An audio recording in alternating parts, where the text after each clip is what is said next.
بسم اللہ الرحمن الرحیم۔ مسکرایا کیجیے کہ مسکرانا سنت ہے۔ مسکراہٹ غموں کو دور تو نہیں کرتی، البتہ شدت غم میں کمی ضرور واقع کر دیتی ہے۔ مایوسی کے اندھیروں میں امید کی کرن پیدا کرتی ہے، اور بندہ اپنے خالق پر کس قدر بھروسہ کرتا ہے اس کی عکاسی کرتی ہے۔ زندگی تو کسی کی بھی پھولوں کی سیج نہیں ہوا کرتی۔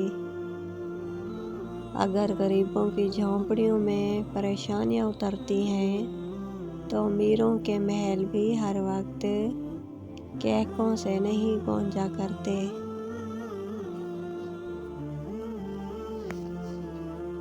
ہر شخص کی زندگی ہی عسر اور یسر کے گرد محو گردش ہے، تو پھر کیوں نہ آزمائشوں پر ہر وقت شکوے شکایات کرنے کی بجائے شکر کی روش اپنا لیں۔ ہر وقت غم کی تصویر بنے رہنے کی بجائے چہرے پہ مسکراہٹ سجا لیں،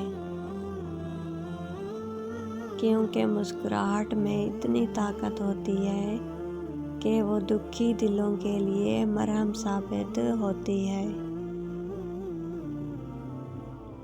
اور یہ بات ہمیشہ یاد رکھا کریں کہ وہ ہستی جن کو دنیا میں سب سے زیادہ آزمائشوں کا سامنا کرنا پڑا، یعنی ہمارے پیارے نبی مکرم صلی اللہ علیہ وآلہ وسلم،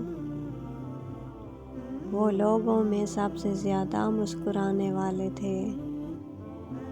اللہ آپ کو ہمیشہ مسکراتا رکھے، آمین ثم آمین۔ ملتے ہیں اگلی ویڈیو میں۔